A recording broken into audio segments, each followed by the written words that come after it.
Hello viewers, कैसे हो आप सब लोग। एशियन कैन फॉर ऑल में आप सभी का स्वागत है। टॉप जीके के क्वेश्चंस हम कर रहे हैं इस सीरीज़ के अंदर। ये हमारी सीरीज़ 2 है जो कि आपके सभी कॉम्पिटिटिव एग्ज़ाम्स में आएंगे। ये जो क्वेश्चंस हैं वो बार बार परीक्षा में पूछे गए हैं और आगे भी पूछे जाने के इनके चांसेस बहुत ज़्यादा हैं। तो आप इन वीडियोज़ को बिना स्किप किए हुए पूरा देखिए और इन क्वेश्चंस को याद कर लीजिए ताकि आने वाली परीक्षाओं में आपको बहुत हेल्प मिले इनसे। तो अब अपनी वीडियो को स्टार्ट करते हैं। उससे पहले आप मेरे चैनल को सब्सक्राइब कीजिए, बेल आइकन को प्रेस कीजिए ताकि आपको हर नोटिफिकेशन टाइम पे मिल सके और आप सही समय पे मुझसे जुड़ सकें। तो देखते हैं अब अपना फर्स्ट क्वेश्चन। और हमारा फर्स्ट क्वेश्चन है इसमें, आंध्र प्रदेश एवं उड़ीसा की सम्मिलित परियोजना है। इन चारों ऑप्शंस में से देख के हमें ये बताना है कि आंध्र प्रदेश और उड़ीसा की सम्मिलित परियोजना कौन सी है। ऑप्शंस देख लेते हैं अपने। मंचकुंड, मयूराक्षी, नागार्जुन सागर, पोचमपाद। तो इस क्वेश्चन का सही आंसर होगा हमारा ऑप्शन नंबर फर्स्ट, मंचकुंड।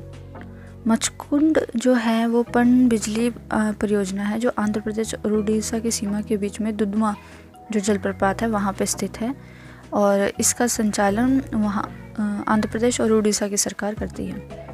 तो बढ़ते हैं हम नेक्स्ट क्वेश्चन की तरफ। बगलीहार जल विद्युत परियोजना की स्थापना किस नदी पर की जा रही है। अब इस क्वेश्चन का ये बताना है कि जो बगलीहार जल विद्युत परियोजना है वो हमारी उसकी स्थापना किस नदी पे क्यों हो रही है। ऑप्शंस हमारे सिंधु, सतलुज, झेलम, चिनाब। तो इसका सही आंसर होगा हमारा option number fourth, Chenab. Baglihar जल विद्युत परियोजना जो है वो भारत की एक नदी घाटी परियोजना है और ये जम्मू कश्मीर में दूसरी विद्युत परियोजना है जो डोडा क्षेत्र में पाकिस्तान की ओर बहने वाली चिनाब नदी पर स्थित है। अब बढ़ते हैं नेक्स्ट क्वेश्चन की तरफ। देखते हैं नेक्स्ट क्वेश्चन। इस क्वेश्चन में हमें सूची 1 को सूची 2 से सम्मिलित करना है। सूची 1 में हमें परियोजनाएं दी हुई हैं और सूची 2 में हमें राज्य दिए हुए हैं। तो परियोजनाएं देख लेते हैं अपनी। मेट्रो, मयूराक्षी, नागार्जुन सागर, हीराकुंड। और राज्य हैं हमारे तमिलनाडु, आंध्र प्रदेश, पश्चिम बंगाल, उड़ीसा। तो इनको मैच कीजिए। मैच करने के बाद क्या आंसर आएगा बताइए मुझे। तो अगर हम देखते हैं इनको मैच करके तो मेट्रो जो है वो तमिलनाडु में स्थित है, मयूराक्षी जो है वो पश्चिम बंगाल में स्थित है और जो नागार्जुन सागर है वो आंध्र प्रदेश में स्थित है और हीराकुंड जो है वो उड़ीसा में स्थित है। तो इसके अकॉर्डिंग हमारा ऑप्शन नंबर फर्स्ट जो है वो सही हो जाएगा। यानी कि मेट्रो जो है वो तमिलनाडु की है, मयूराक्षी जो है वो पश्चिम बंगाल की है, नागार्जुन सागर जो है वो आंध्र प्रदेश की है और हीराकुंड जो है वो उड़ीसा की है। यानी फर्स्ट ऑप्शन हमारा सही हो जाएगा। तो बढ़ते हैं अब नेक्स्ट क्वेश्चन की तरफ। जम्मू कश्मीर में होने वाली शीतकालीन वर्षा का कारण कौन सा है। जम्मू कश्मीर में जो सर्दियों के मौसम में वर्षा होती है उसका कारण क्या है। लौटता मानसून, पश्चिमी विक्षोभ, स्थानीय पवन, शीतकालीन मानसून। तो इस क्वेश्चन का सही आंसर होगा हमारा ऑप्शन नंबर सेकंड, पश्चिमी विक्षोभ। पश्चिमी विक्षोभ के कारण ही जो हमारा जम्मू कश्मीर राज्य है उसमें सर्दियों के टाइम पे वर्षा होती है और इसलिए वहाँ पे गेहूँ जो है वो रबी जो फसल है वो इसी टाइम पे उगाई जाती है। तो बढ़ते हैं नेक्स्ट क्वेश्चन की तरफ। अक्टूबर गर्मी का प्रमुख कारण क्या है। अक्टूबर में गर्मी जो होती है उसका प्रमुख कारण क्या है। ऑप्शंस हमारे, भारत में गंगा मैदानों में निम्न दाब सिस्टम, उच्च आर्द्रता के साथ संबंधित उच्च तापमान, बहुत कम वेग वाली हवाएं, गर्म और शुष्क मौसम। तो इसका सही आंसर होगा हमारा ऑप्शन नंबर सेकंड, उच्च आर्द्रता के साथ संबंधित उच्च तापमान जो है उसी के कारण ही अक्टूबर में गर्मी कम होती है। चलिए देखते हैं अपना नेक्स्ट क्वेश्चन। नेक्स्ट क्वेश्चन हमारा, देश के कुल क्षेत्रफल के कितने प्रतिशत भूभाग पर वनों का आवरण है।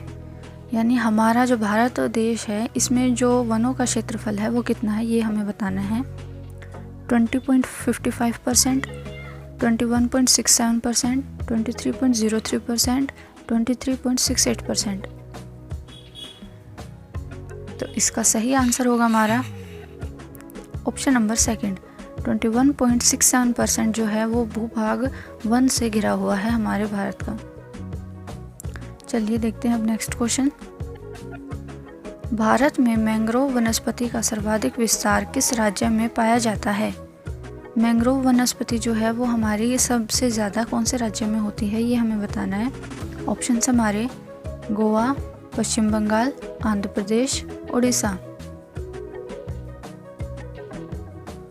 इसका सही आंसर होगा ऑप्शन नंबर सेकंड। मैंग्रोव वनस्पति जो है वो उष्णकटिबंधीय वनस्पति है और ये ज़्यादातर ज्वारीय या दलदलीय क्षेत्र में पाई जाती है, तो इसलिए ये मिलती है हमारे पश्चिम बंगाल के क्षेत्र में जहाँ पे सुंदरवन डेल्टा होता है। बढ़ते हैं नेक्स्ट क्वेश्चन की तरफ। क्षेत्रीय विकास और कृषि में महत्व की दृष्टि से भारतीय मिट्टियों में कितने प्रमुख वर्ग हैं?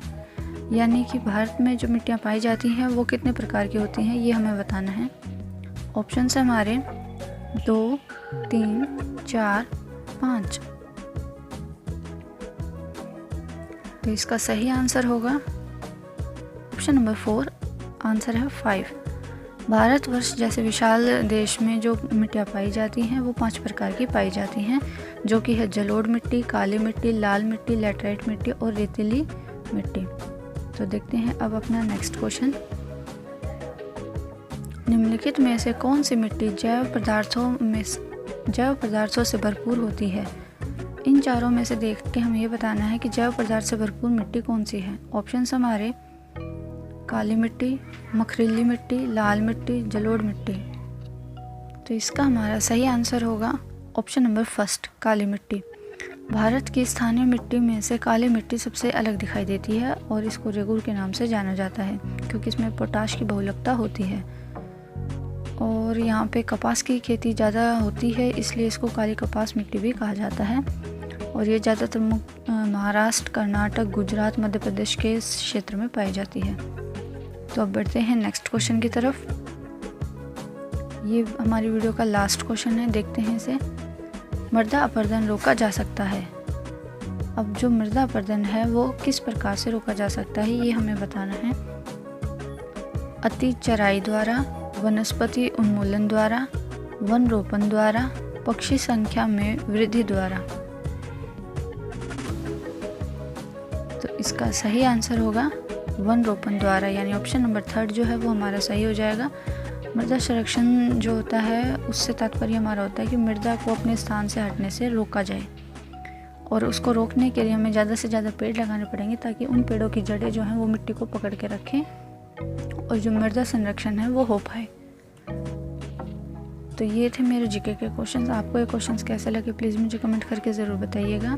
और हमने सीडी के भी क्वेश्चन बनाए हुए हैं, वो आप मेरे चैनल पे जाके देख सकते हैं।